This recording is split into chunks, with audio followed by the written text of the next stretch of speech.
Assalamualaikum warahmatullahi wabarakatuh.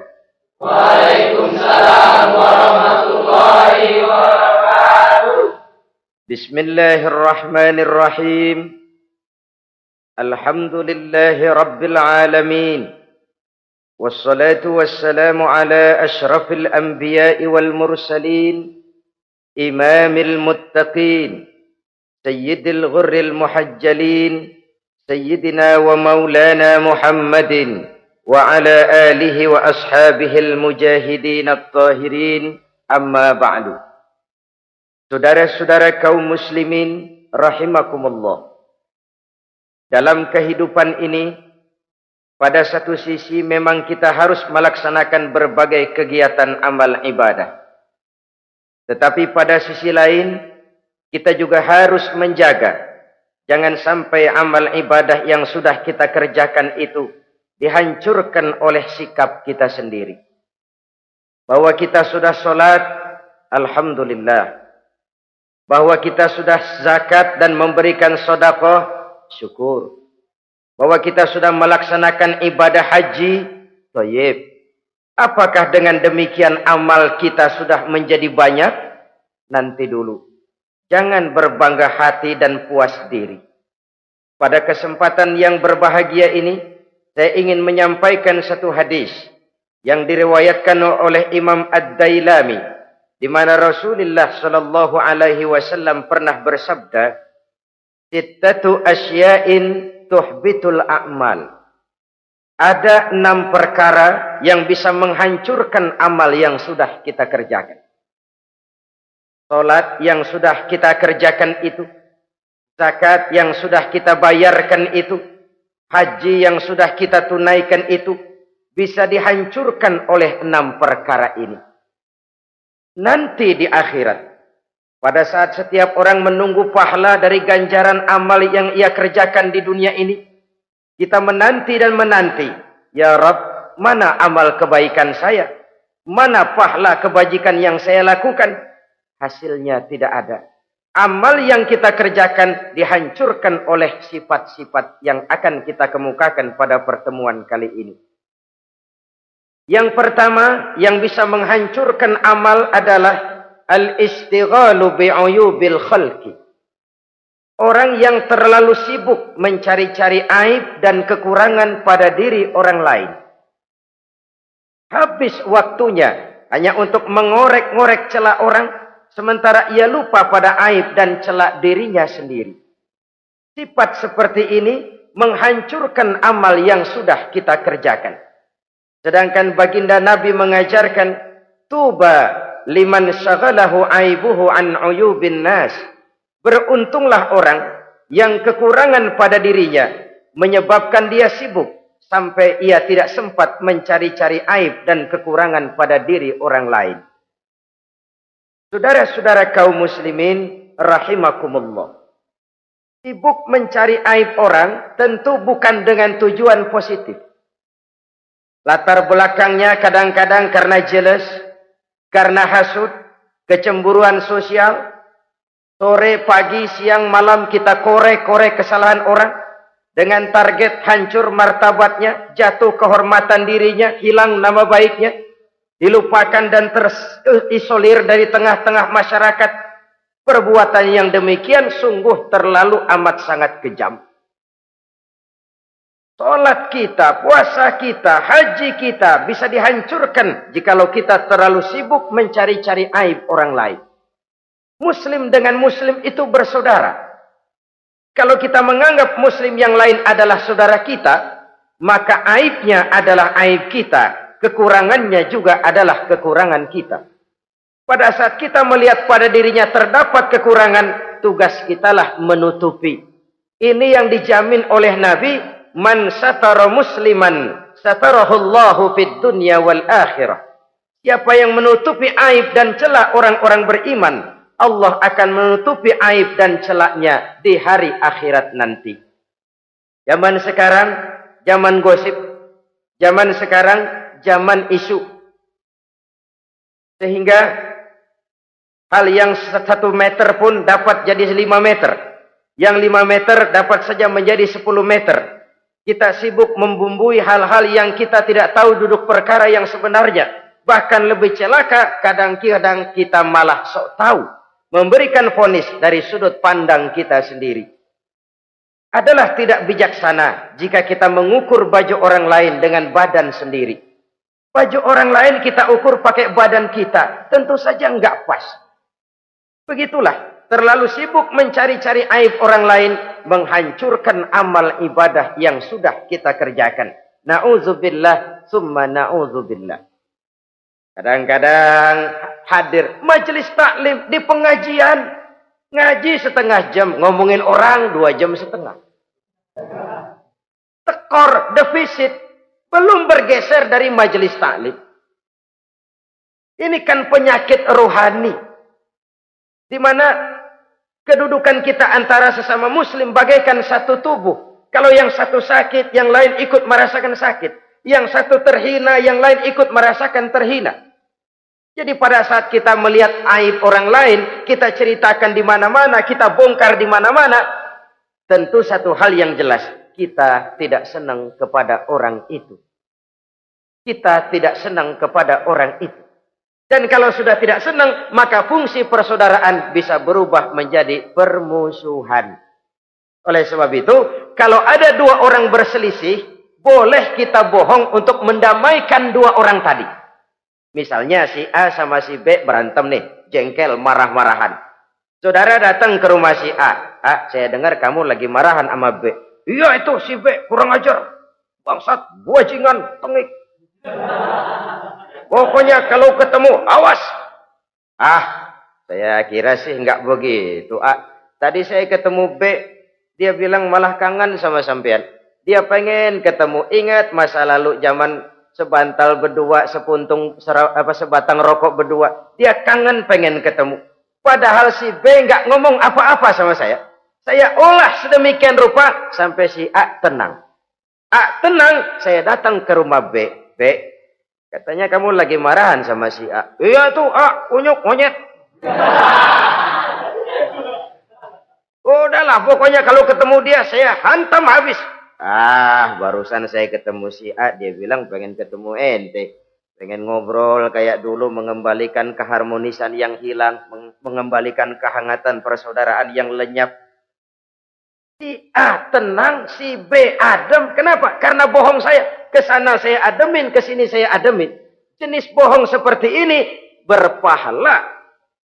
Kenapa? Tujuannya mendamaikan orang yang sedang berselisih. Tapi kan orang bermental seperti ini jarang. Yang banyak kan tukang kompor sekarang. Taruh angetin sini, angetin, murub deh. Datang sama A, lu marahan sama B. Iya, gue kesel banget sama B. Emang? Wow. Diemang-emangin. Oh, udah dah, pokoknya gue mah kalau jadi elo takut sama si B, gue buka celana, gue pakai rok deh. Si A panas. A panas, datang ke rumah B. Komporin lagi. Dua-duanya panas, koslet, terjadi perkelahian. Biang iblisnya tukang kompornya. Sampai untuk mendamaikan 2 orang yang berselisih, diizinkan berdusta. Kenapa? Prinsip Islam itu islah. Mencari jalan damai, bukan mengeruhkan suasana. Inilah realitas di tengah-tengah masyarakat. Enakan ngomporin daripada nyiramin. Enakan manasin daripada mendamaikan 2 orang yang sedang berselisih. Apalagi kalau kita punya kepentingan. Main nimbrung aja kayak toge. Kagak ngerti urusan, nyampur aja nyampur. Toge kan begitu, toge. Ada laksa nimbrung, ada gado-gado ngikut, ada kredok masuk. Kagak ngerti juntrungan masalah, main nyampur aja nyampur. Ini kan tidak objektif namanya. Nah, mental seperti ini, wah, sholatnya khusyuk, zakat bayar, sedekah iya. Tapi kalau suka cari-cari aib orang, jembreng kesalahan orang di mana-mana, sholatnya, puasanya, hajinya bisa dihancurkan oleh mental yang seperti ini. Jangan bangga-bangga, sholat saya sudah banyak, puasa saya hebat, mantap, haji saya tiap tahun mondar-mandir ke Mekah. Tapi kalau mental seperti ini masih ada, waspadalah. Amal yang kita kerjakan bisa hancur oleh mental, sikap mental kita sendiri. Ini yang pertama. Yang bisa menghancurkan amal terlalu sibuk mencari-cari aib orang lain. Satu. Yang kedua, saudara-saudara, wa qaswatul qalbi. Orang yang hatinya keras, tidak mempan diberikan nasihat. Baik nasihat yang datang dari luar dirinya ataupun nasihat yang datang dari dalam dirinya. Hatinya keras. Dikasih muka tembok, kulit badak, kuping kebo. Makhluk apa namanya itu? Wallahu a'lam. Rai gedek. Pantas ya kalau kita lihat sejarah, Islam itu turun di semenanjung Arabia. Sebagai test case. Masyarakat Arab 14 abad yang lalu dikenal keras, kasar, brutal, primitif. Dari berbagai aspek kehidupan. Standar, kalau di tengah masyarakat yang begitu keras Islam berhasil, masyarakat lain lebih mudah masuk. Rasulullah diutus di Cianjur, lalu dakwahnya sukses, saya nggak kagum. Paling-paling datang Nabi ke Cianjur disambut dengan ramah. Enggak, Rasul. Ayo nama kumaha Rasul wae, ayo nama saja. Pasti aman, damai, tidak ada cerita perang. Tapi Masya Allah, turun di tengah satu struktur sosial yang keras, kasar, primitif. Menghadapi orang yang hatinya keras seperti ini. Apa prinsip kebijaksanaan yang dilaksanakan oleh Rasul dalam menerapkan syariat Islam? Pertama, at-tadrij fit tasyri'. Dalam melaksanakan syariat, prosesnya melalui tahapan. Contoh. Jahiliyah dulu itu paling senang sama mabuk. Geng. Binteler. Oh, jahiliyah itu kalau sudah mabuk nggak cuman minum, mandi pakai arak. Subhanallah. Mandi pakai arak. Menghadapi masyarakat yang seperti ini, apa strategi syariat Islam? Mula-mula ayat yang turun. Yas'alunaka 'anil khamri wal maisir qul fihima ismun kabirun wa manafi'un linnas. Mereka bertanya kepadamu hai Muhammad tentang arak. Katakan, arak itu ada manfaatnya tapi juga ada bahayanya. Bahayanya lebih besar daripada manfaatnya. Tidak diharamkan dulu, tidak. Cuman dikasih sen. Teler emang enak. Melayang ke langit. Cuman ada bahayanya. Bahayanya lebih besar daripada manfaatnya. Dikasih gambaran, dikasih sen. Tidak diharamkan mutlak dulu, tidak. Bertahap dikit dulu. Nih. Urusannya begini nih. Ada manfaatnya, tapi ada bahayanya. Bahayanya lebih besar daripada manfaatnya. Jak rasio berpikir. Setelah tahu bahayanya lebih besar, kan dikit-dikit mulain jauh. Mulain ngurangin, jaga jarak. Setelah ada jarak, turun peringatan kedua. La taqrabus salata wa antum sukara. Jangan dekati sholat kalau kamu lagi mabuk. Sholat sehari semalam 5 kali. Berarti 5 kali mereka harus jaga diri. Jangan sampai mabuk. Makin jauh. Setelah jauh sekali, kira-kira tidak goyah. Turun vonis. Innamal khamru wal maisir wal ansabu wal azlamu rijsun min amali syaitan fajtanibu la'allakum tuflihun.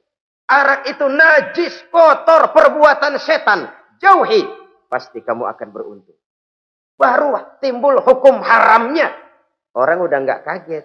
Kenapa? Pagi-pagi udah dikasih sen. Bahayanya lebih besar. Kalau sholat jangan, kalau mabuk jangan mendekati sholat. Makin jauh. Ini tahapan. Sama juga kita kan. Begitu jebrol lahirnya cuman susu ibu. Gedean dikit sang Ambon. Kan gitu. Gedean dikit pisang ulek. Gedean dikit nasi. Udah gede bener jengkol jijelin. Proses. Coba bayi begitu lahir kasih pisang batu, tenggeng. Enggak. Nggak kuat menerima, belum waktunya. Ini proses yang dilaksanakan oleh strategi syariat Islam untuk mengobati penyakit qaswatul qalbi ini. Keras hati. Syariatnya bertahap. Tidak drastis. Tidak kalau sudah begitu ya mesti begitu. Tidak. Konsep kedua, taklilut takalif, menyedikitkan beban. Coba kita lihat, seluruh konsep agama, kalau kemampuan melaksanakan perintah berkurang, stressing perintahnya ikut turun. Angkat tuh beras 100 kilo. Enggak kuat pak, 30 kilo dulu deh. Ntar balik lagi, lama-lama juga habis. Ini konsep untuk mengobati qaswatul qalbi, bertahap. Semua perintah agama itu begitu. La yukallifullahu nafsan illa wus'aha. Allah tidak memberikan beban kecuali sesuai dengan kemampuan yang dimiliki oleh seseorang. Kalau kemampuan melaksanakan perintah berkurang, stres perintahnya juga ikut menurun. Salat wajib diri. Kalau mampu. Gak bisa pak salat berdiri. Salat dengan berbaring. Kalau mampu. Berbaring nggak bisa pak, pinggang kurap. Salat pakai isyarat. Kalau mampu pakai isyarat tidak bisa. Dalam hati setiap kemampuan melaksanakan perintah berkurang, stres perintahnya juga menurun. Taklilut takalif ini juga salah satu strategi mengantisipasi kerasnya hati. Nah. Konsep yang ketiga dari syariat, al-musawat bainan nas fi takalifil ahkam. Persamaan terhadap manusia di dalam berhadapan dengan hukum Allah. Kadang orang yang hatinya keras itu, logikanya jalan, ngukur suasana. Gimana sih lu? Menggerib kagak mau ke masjid? No, yang Pak Haji masih di perapatan. Yang Pak Haji disebut. Itu kan cenderung orang begitu. Kalau dia nyolong ayam, dia tunjuk orang yang nyolong kambing. Ini apologi namanya. Kenapa lu nyolong ayam? No, yang maling kambing urusin, gedean. Apologi. Lah kapan mau beres kalau begitu? Tidak introspeksi, tidak self correction. Itu apologi. Untuk menutupi kelemahan diri, menunjuk kesalahan orang lain yang lebih besar. Itu kan nggak jantan namanya. Apologi. Tidak ada sifat untuk memperbaiki diri sendiri. Karena kecenderungan ini ada, Islam menutupi itu. Dengan apa? Semua manusia sama dalam berhadapan dengan hukum Allah. Gak ada iri hati dalam hukum Islam ini. Salat wajib. Wajib. Bagi siapa? Yang sudah balik dan mampu. Terhadap semua strata. Jenderal wajib, kopral wajib. Apalagi hansip. Tidak ada fasilitas. Wah kamu jenderal nggak apa-apa dah. Sembahyang setahun 2 kali. Idul Fitri aja sama Idul Adha. Enggak tuh. Semua manusia sama dalam berhadapan dengan hukum Allah. Itu yang Nabi ingatkan. Orang-orang sebelum kamu dahulu hancur. Umat-umat sebelum ini rusak binasa. Kenapa? Karena mereka. Kalau orang kecil berbuat salah. Hukum cepat-cepat ditegakkan. Tapi kalau yang besar berbuat salah. Mereka diam pura-pura tidak tahu. Jadi apa ini? Yang namanya mafia peradilan bukan cuma zaman ayeuna. Sejak zaman sebelum Islam Nabi sudah mengingatkan. Mereka dahulu hancur. Kenapa? Kalau orang kecil berbuat salah, hukum buru-buru ditegakkan. Rame-rame dikeroyokin. Giliran yang gede berbuat salah, diam pura-pura enggak tahu. Hukum pakai pandang bulu. Saudara-saudara kaum muslimin rahimakumullah. Oleh karena itu orang yang keras hati itu bisa merusak amalnya sendiri. Enggak mempan nasihat, rai gedek, muka-muka cuek. Baik nasihat yang dari luar maupun nasihat yang dari dalam enggak mempan. Kan dalam hidup ini ada nasihat dari luar, dari orang lain, bisa dari fenomena kehidupan. Ini juga nasihat. Oh, dia itu kaya tapi pelit. Hatinya begitu ya. Katanya menteleng. Itu kan nasihat. Itu kan nasihat. Oh, dia waktu berkuasa tapi zolim, matinya begitu. Perutnya pancung.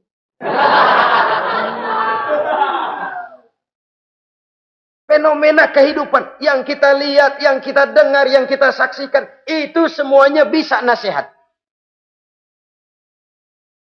Unzuru kaifa kana akibatul mukadzibin. Lihat kehidupan ini. Dunia ini kan sebuah sekolahan besar. Semua yang kita lihat, kita saksikan, kita pelajari, bisa jadi contoh buat kita. Orang yang bijak, yang bisa mengambil hikmah dari manapun datangnya.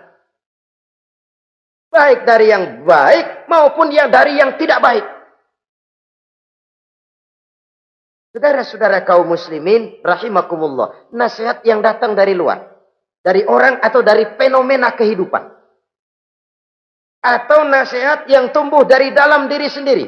Perubahan organisme tubuh. Itu kan nasihat. Ya Allah. Sekarang cantik jelita. Iya, sedang sweet 17-an. Rambutnya hitam ikal berderai. Iya, semua memuji. Alisnya katanya laksana semut beriring. Dagunya bak pauh dilayang.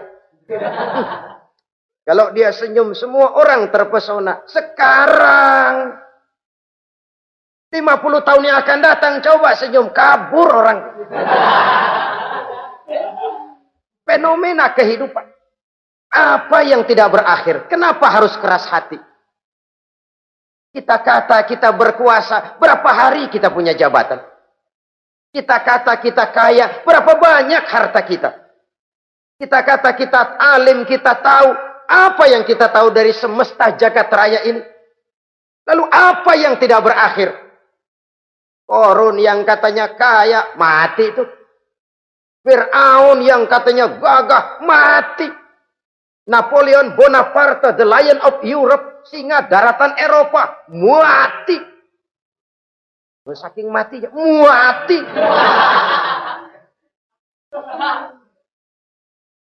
Kenapa harus keras hati? Kenapa tidak melihat perubahan fenomena alam sekitar ini? Apa yang tidak berakhir? Apa yang tidak selesai? Lalu apa yang mau kita sombongkan? Kenapa kita harus keras hati? Sehingga pantas dalam hadis kursi Allah menyatakan al-kibriya'u libasi. Sombong itu pakaianku. Manusia enggak pantas pakai pakaianku. Kegedean. Pakaian Allah mau dipakai. Kalau Allah sombong, udah pantas aja udah. Kenapa? Kagak ada Tuhan lain selain dia. Udah pantas dia nyombong. Kita nyombong apaan? Oleh sebab itu, beruntung orang kalau diberikan hati yang lembut. Mudah menerima kebenaran. Peka terhadap kesulitan orang lain. Ringan tangan memberikan pertolongan buat mereka yang memang memerlukan. Dan enggak semua orang dikasih begitu. Enggak semua orang. Nah ini ya. Umar bin Khattab sikapnya keras. Tapi hatinya gampang menerima kebenaran. Nah lain loh orang kayak begini. Keras sikap boleh keras. Tapi hati mudah menerima kebenaran. Wah, kalau Umar kerasnya kan luar biasa. Tapi hatinya kok gampang menerima kebenaran. Ini hidayah. Coba lihat waktu berita Rasulullah meninggal dunia. Sampaikan oleh para sahabat. Umar jengkel. Cabut pedang. Siapa bilang Muhammad mati, saya tabas batang lehernya. Dia enggak siap menghadapi kenyataan. Emosinya yang jalan, bukan rasionya. Keras.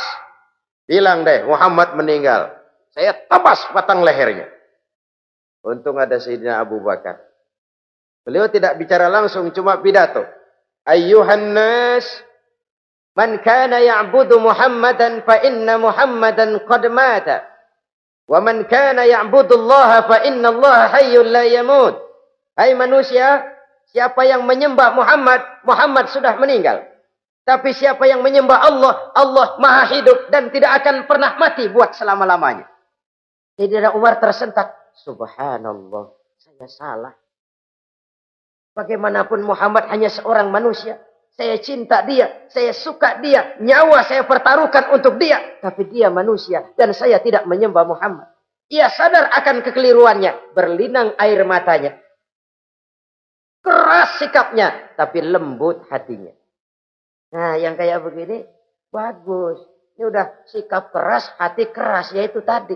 Muka tembok, kulit badak, kuping kebo. Diapain aja udah nggak mempan aja udah. Susah yang kayak begini. Saudara-saudara, ma'asyiral muslimin rahimakumullah. Jadi yang kedua yang bisa menghancurkan amal kita, orang yang hatinya keras. Wah.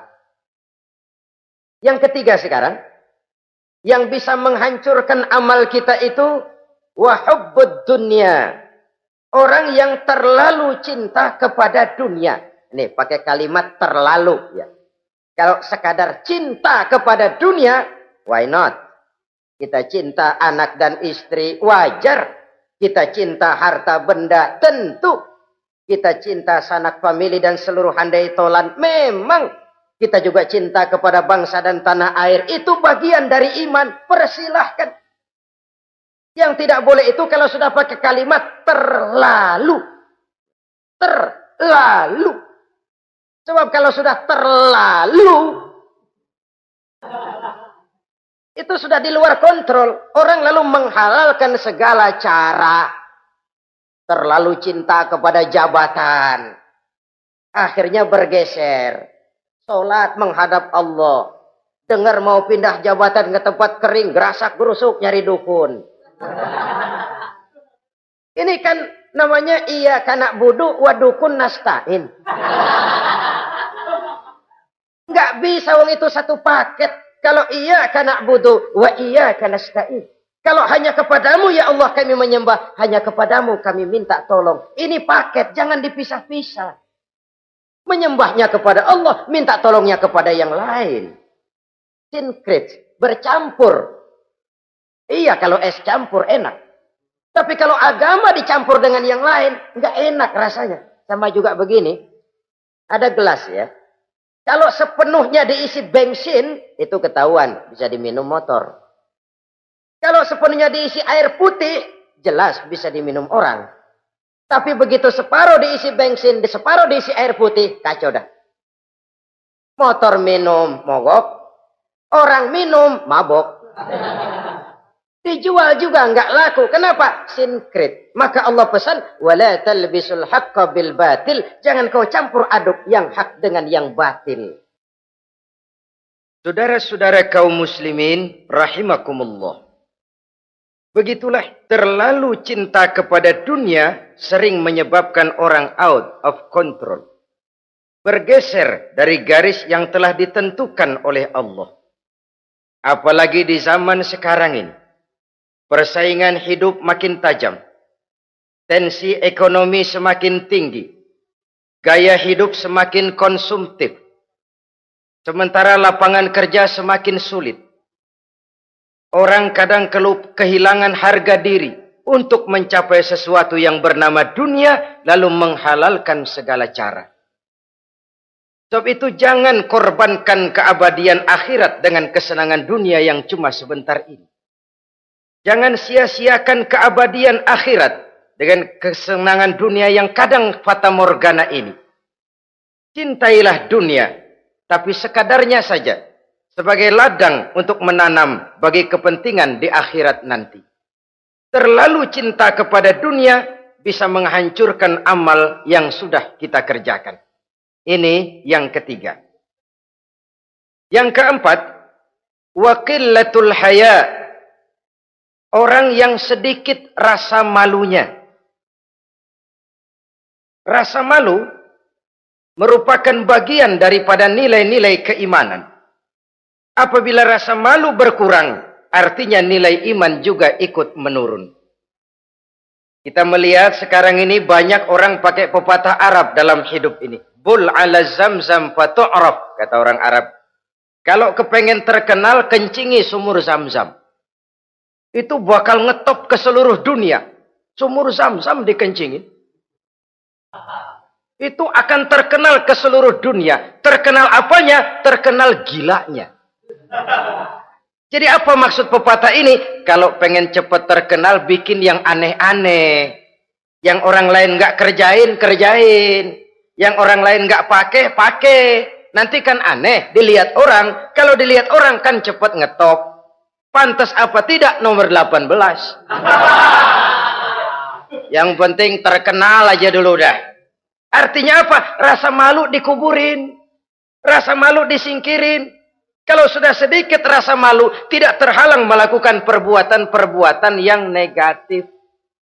Satu contoh. Tujuan utama diperintahkan berpakaian itu kan menutup aurat. Tapi Rasul pernah mengatakan, satu saat nanti akan muncul perempuan, nisa'un, kasiyat, ariyat, ma'ilat, mumilat, ru'usuhunna ka'asnimatil bukhtil ma'ilat.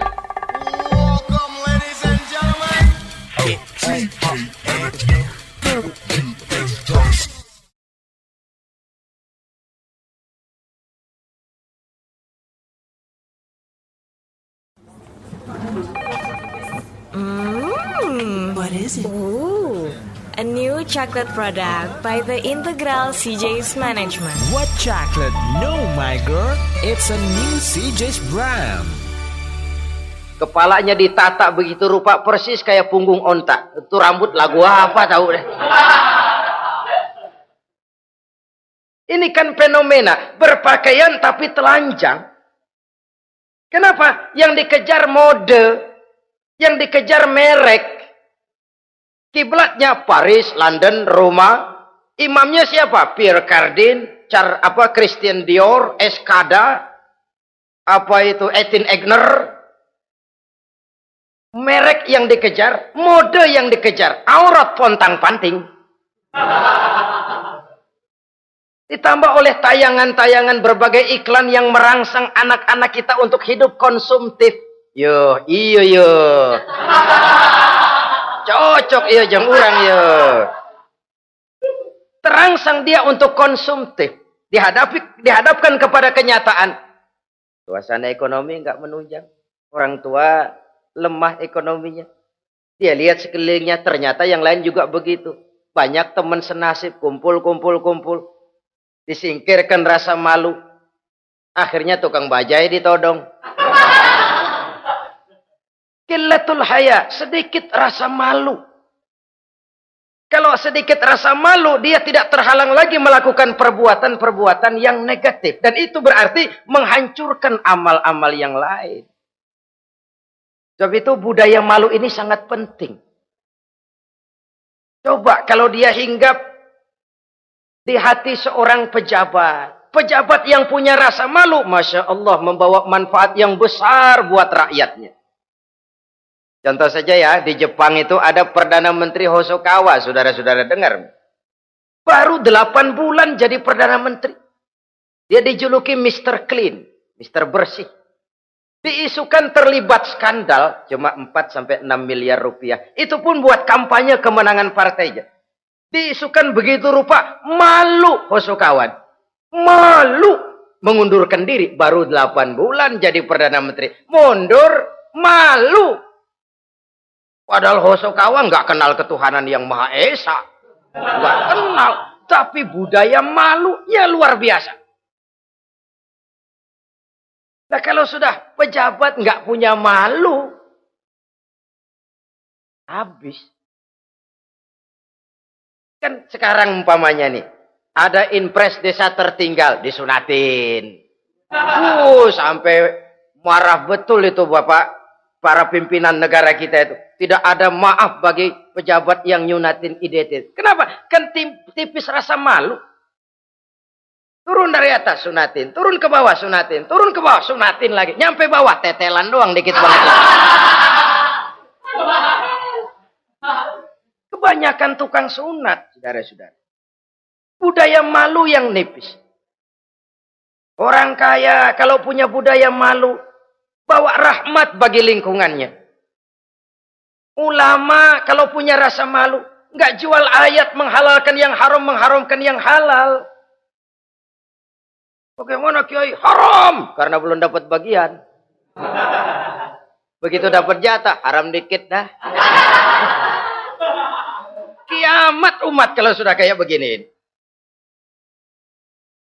Budaya malu di segala strata sekarang ini menipis. Dan itu tentu berangkat dari kualitas keimanan. Ini yang perlu dipompa ke permukaan. Dan dilematis memang sering terjadi. Satu contoh, pada satu sisi kita menggalakkan proyek pariwisata. It's okay, kita perlu devisa. Tapi pada sisi lain kita harus menjaga nilai-nilai luhur dari budaya bangsa kita. Jangan sampai kemasukan wisata mancanegara, lalu budaya mereka yang tidak sesuai juga ikut kita serap. Bule masuk ke Indonesia, pakaian seenaknya, dia mau udah pantas aja udah. Perempuan ayab-ayaban ke pasar pakai kutang doang, bule pantas aja. Bocah kita ayab-ayaban ke pasar pakai kaos kutang, perempuan mana panok melulu.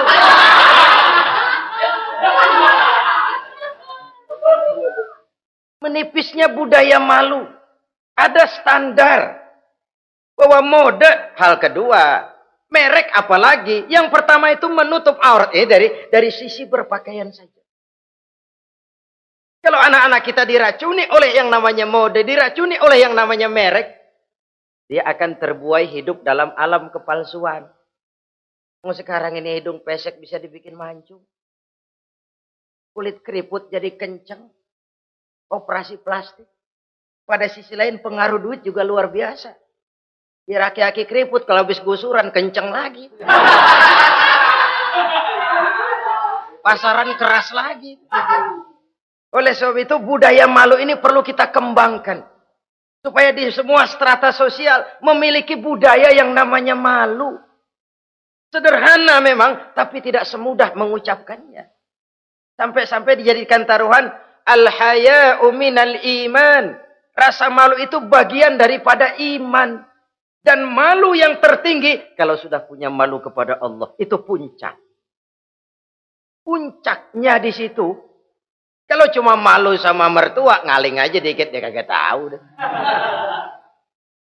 Kalau cuma malu kepada petugas keamanan, terlalu banyak tempat yang mereka nggak lihat. Tapi kalau sudah budaya malu kepada Allah, tidak sejengkal tanah pun terhalang dari pengetahuan Allah.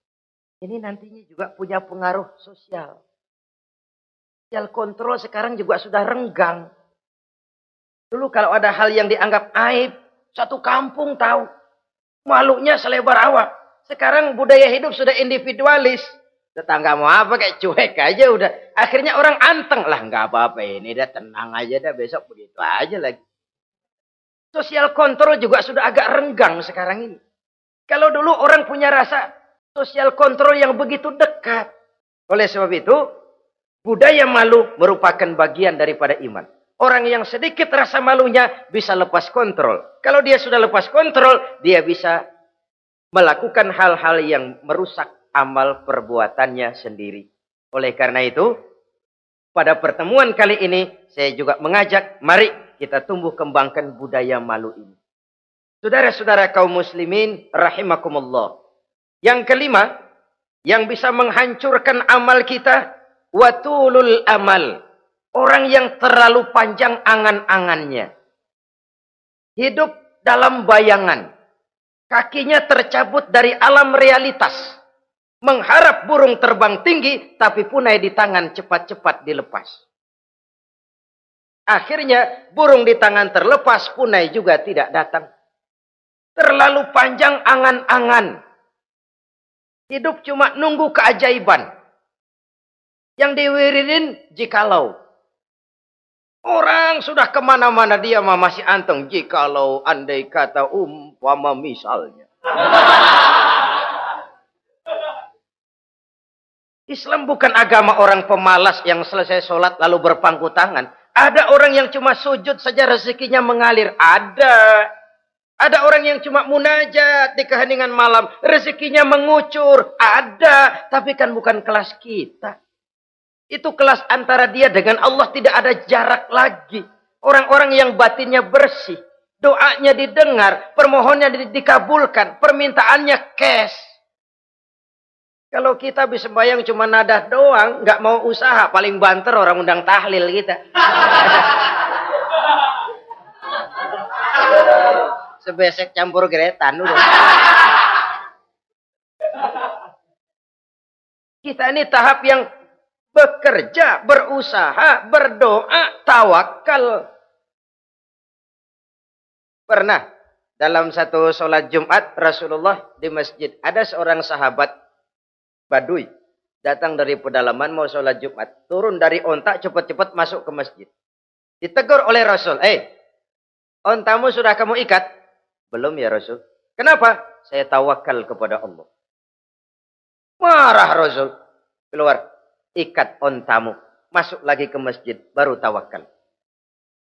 Sederhana sekali, tapi inilah gambaran kehidupan. Ikat ontamu baik-baik, baru tawakal. Kalau nggak diikat, udah tawakal, terus hilang, tawakalnya salah. Sudah diikat rapi-rapi, masih hilang juga. Nah, tawakalnya benar. Sudah usaha, sudah ikhtiar. Toh hilang juga. Gambarannya sederhana. Ikat ontamu baik-baik, lalu masuk ke masjid, barulah engkau bertawakal. Jangan onta dibiarin keliaran, lalu tawakal. Tawakalnya yang salah. Saudara-saudara kaum muslimin, rahimakumullah. Islam mengajarkan keseimbangan. Kita wajib berusaha, tapi tidak wajib untuk berhasil. Hasil itu hak prerogatifnya Allah. Berusahalah sebagaimana harusnya di satu sisi, tapi minta tolonglah kepada Allah di sisi lain. Ada keseimbangan. Orang yang terlalu panjang angan-angannya biasanya malas bekerja. Terangsang ngejar kerjaan yang gede, yang kecil kagak dikerjain. Akhirnya yang kecil lewat, yang gede kagak datang. Padahal rezeki itu kan yang penting mudawamahnya ya, rutinnya. Biar banyak tapi begitu sekali datang banyak, begitu stop 10 tahun kagak datang terus. Sengsara juga. Yang penting mudawamah, continue-nya itu. Biarin duit sih banyak, asal rutin aja. Gak apa-apa. Tulul amal, terlalu panjang angan-angan. Hidup di alam bayangan. Terlepas kaki dari akar kenyataan. Hidup ini kan kenyataan, harus dihadapi secara nyata. Islam ini agama yang wajar, hiduplah secara wajar. Jangan melakukan sesuatu yang memang bukan makom kita di situ. Artinya apa? Kalau memang kita cangkir, lalu minta air seember, kan lebihnya mubazir. Cangkir, minta air diisiin seember. Buat apa lebihnya? Bukan makom kita. Jangan tercabut dari akar kenyataan. Siapa sih kita ini? Jangan ibadah baru ala kadarnya, sikap udah kayak wali. Iyalah kalau wali cuma sujud, permohonannya makbul. Kenapa? Dia dengan Allah itu nggak ada jarak. Kita, lapisan dosa kita yang bikin jarak. Makanya sering dijelaskan ya. Kalau ada hadis, siapa yang baca Bismillahirrahmanirrahim, dia lewat di atas air, beku itu air, dia bisa jalan di atas air. Bismillah saja bisa jalan di air. Tapi kan soalnya kemudian, Bismillahnya orang yang bagaimana? Model kita, maaf lah, 1000 kali baca Bismillah, lewat di empang, tenggelam kita. Bukan Bismillahnya yang lain. Yang baca mentalnya, pribadinya yang lain. Makom kita belum di situ. Kalau memang makom kita masih harus berusaha.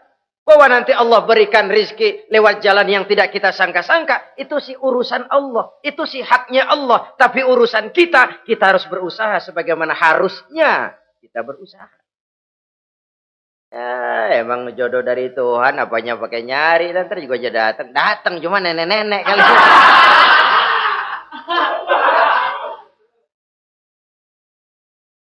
Bekerja, berusaha. Jangan terlalu panjang angan-angan. Hiduplah secara nyata, apa adanya, yang wajar-wajar saja. Tinggal di gubuk reot, hidup pakai gaya jet set. Ngagul dah. Sama merek mobil kenal banget, mobil orang-orang. Udah bukan main kalau ngomong deh. Di atas awan hidupnya. Di atas awan. Ngomong kagak ada yang kecil. Gak pakai juta udah. Miliar. Triliun. Ngerokok tetap aja ngombe. Silahkan mengharap burung terbang tinggi. Tapi punai di tangan jangan dilepas. Realitas apa? Idealisme boleh terbang setinggi langit. Tapi kaki tetap berpijak di alam realitas. Ayo kita ngambil contoh dari Rasulullah Sallallahu Alaihi Wasallam. Rasulullah itu kan dikasih mukjizat. Fasilitas. Tapi nggak ngandelin. Buktinya apa? Nabi hijrah ke Madinah. Itu kan manusia. Posisi kita terjepit. Ayo hijrah, berangkat. Gak ngandelin Tuhan. Pojokin nih, dikepung. Kirim deh apaan kayak biar pada mampus nih orang ini. Enggak tuh. Enggak. Walaupun beliau punya mukjizat. Tapi enggak ngandelin. Kenapa kita enggak lihat itu? Perang Uhud kalah. Berlumur darah dari kakinya yang mulia itu. Kalau ngandelin mukjizat, apa pantas Nabi kakinya sampai berdarah? Apa pantas sampai kalah? Kenapa enggak rekes, simsalabim, hancur musuh? Tidak, beliau tidak tercabut dari akar kenyataan. Beliau manusia, hidup dan berjuang secara manusiawi. Perkara Allah mau kirimkan mukjizat, itu haknya Allah. Waktu di Taif, saudara masih ingat. Dilontari dengan batu, menghindar ke kebun anggur. Turun malaikat Jibril, Muhammad, innallaha amaroni an uti'ak. Allah perintahkan saya datang menemuimu di sini untuk mendengar komandomu. Sekarang apa mau kamu? Kalau mau kau orang Taif yang melontari kau dengan batu hancur, saat ini saya angkat Jabal Uhud. Saya timpakan mereka biar mati semua. Bagaimana? Dalam keadaan terpojok, dilemparin batu, dikeroyokin, menghindar ke kebun anggur, turun Jibril nawarin bantuan. Apa jawab Nabi? Jangan Jibril. Jangan. Saya diutus bukan buat ngancurin orang. Saya ini rahmah bagi alam. Tapi kamu disambitin. Biarin. Saya berjuang jangka panjang Jibril. Kalau sekarang mereka ingkar. Barangkali nanti anak-anaknya mau beriman. Saya tungguin anak. Kalau anaknya kafir lagi Muhammad. Cucunya. Oh susah Muhammad, susah. Kenapa? Bagaimana bapak, begitu anak. Enggak begitu. Lalu mau kamu apa? Saya mendoakan mereka. Allahumma hdi qaumi fa innahum la ya'lamun. Ya Allah, berikan hidayah kepada mereka yang nyambitin saya. Karena mereka enggak tahu. Disambitin, berdarah, yang nyambitin didoakan. Pada satu sisi ini menunjukkan tingginya akhlak Nabi. Pada sisi lain ini menunjukkan Nabi juga mengatur strategi secara manusia. Tidak simsalabim. Tidak tercabut dari akar kenyataan. Padahal kita kalau lagi kepepet ada yang nolongin, kan demen banget. Kali mah kalau kita yang jadi nabi tuh, disambitin orang, turun Jibril, bagaimana hancurin? Sikat Jibril dah. Habisin aja, habisin.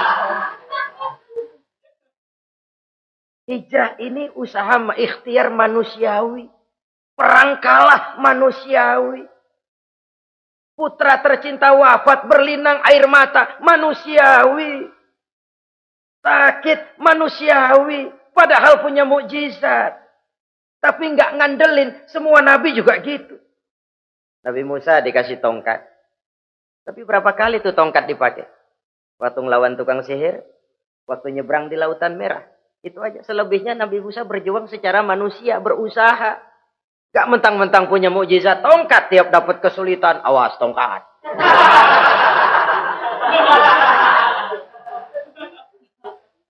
Utuh manusiawi. Ini Rasul. Kenapa kita nggak lihat itu? Kenapa kita lalu tercabut dari akar kenyataan dan hidup dalam khayalan? Sampai di satu anekdot yang menyentuh. Sekarang ini akibat tayangan-tayangan televisi begitu rupa. Ada seorang bapak ditanya sama anaknya. Pak, Tuhan sama Batman kuatan mana sih? Logikanya sudah dipenuhi oleh gambaran Batman. Bahwa Batman itu kuat, gagah, menolong yang lemah. Timbul logika. Kuatan mana sama Tuhan katanya. Pengaruh yang dia lihat itu membentuk opini. Sama juga sekarang coba lihat ibu-ibu. Kalau udah Cassandra, itu masakan ditinggal tuh angus di dapur. Angit tuh tempe juga. Saudara-saudara kaum muslimin, rahimakumullah. Begitulah yang kelima, yang bisa menghancurkan amal kalau orang terlalu panjang angan-angan. Hiduplah secara wajar karena Islam memang agama yang wajar. Jangan melakukan sesuatu yang memang bukan makom kita di situ. Jangan melakukan sesuatu yang memang bukan posisi kita di situ. Kullun ya'mal ala syakilatih. Jangan minta ayam menggonggong. Jangan minta kambing mengeong. Bukan bagiannya. Bukan bidangnya. Sama juga orang ngomong, apaan mubalik kerjanya ngomong doang. Sekarang kan zaman pembangunan. Mana ada mubalik ngurus irigasi. Nah, kalau mubalik ngurus irigasi, apa lurah mau ngajar PK? Jangan tercabut dari akar kenyataan. Toh, prinsip modern saja mengajarkan the right man on the right job. The right man on the right place. Orang harus ditempatkan sesuai dengan bidangnya. Jangan tercabut dari akar kenyataan. Inilah kita dan inilah yang harus kita lakukan. Hidup ini kenyataan. Hadapilah secara nyata. Perkara Allah mau membuat yang lain, itu hak prerogatif Allah. Bukan urusan kita. Yang terakhir saudara, yang keenam yang bisa menghancurkan amal kita. Wa zalimun la yantahi. Perbuatan zalim yang tidak sanggup dihentikan. Zalim kepada Allah. Zalim kepada makhluk. Atau zalim kepada diri sendiri. Ada orang zalim kepada Allah.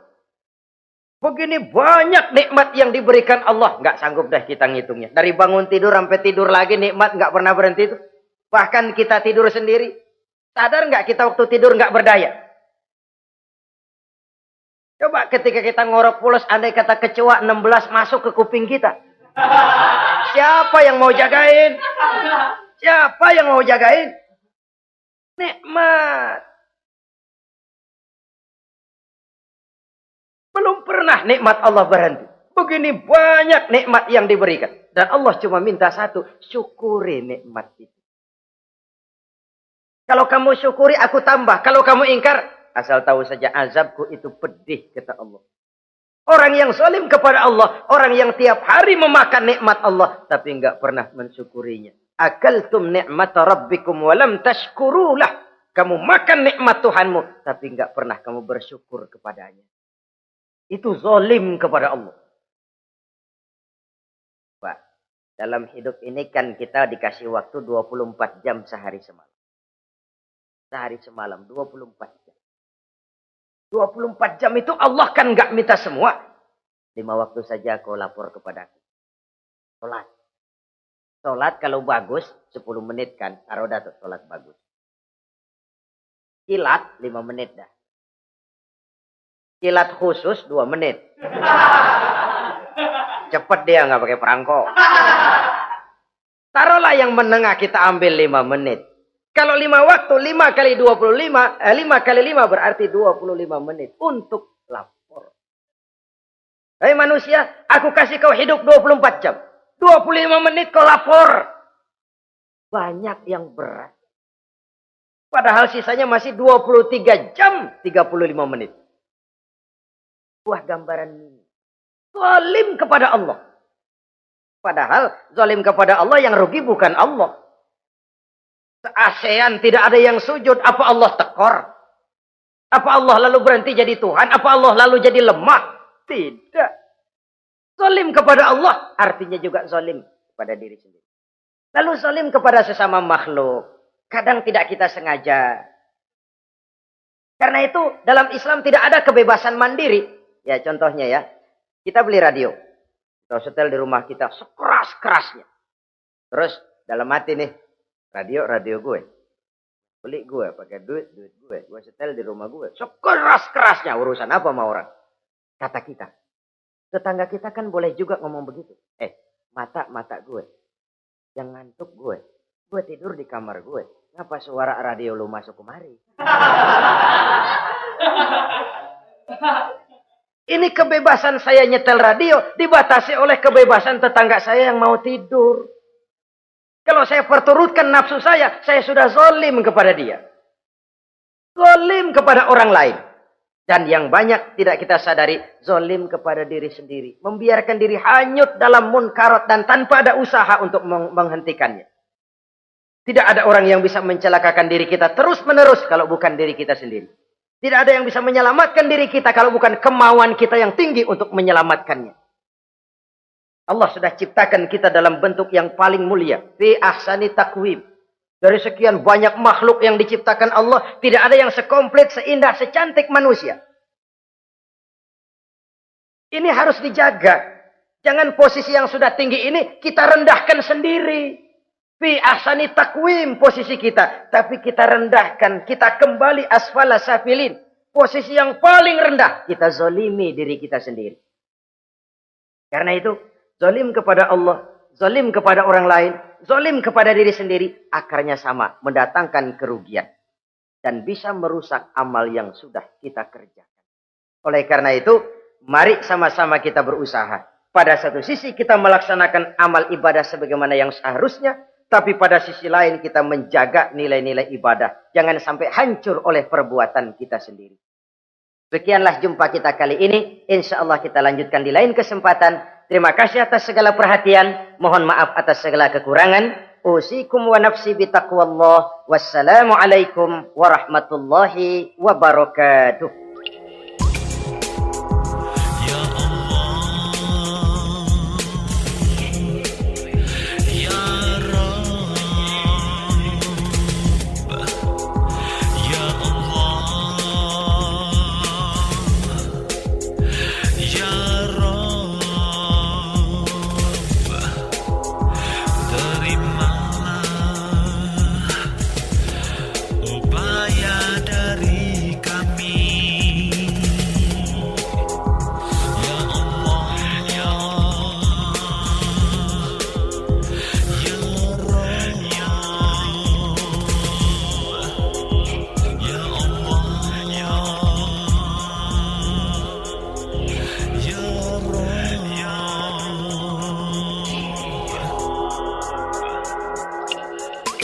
Ikhwan dan akhwat yang dirahmati oleh Allah Subhanahu wa Ta'ala, demikianlah kunjungan kami dalam acara Membangun Peradaban Islam dengan siaran radio di Indonesia. Syukur Alhamdulillah atas nikmat Islam dan indahnya persaudaraan yang Allah karuniakan kepada kita semua. Semoga ilmu milik Allah dapat membentengi akidah kaum muslim dari berbagai upaya penyesatan. MPI DSRI ini merupakan komunikasi dan jabat erat di antara kami, Irena Center, Indonesian Commercial Jockey, serta berbagai media di seluruh Indonesia. Terima kasih. Wassalamualaikum warahmatullahi wabarakatuh.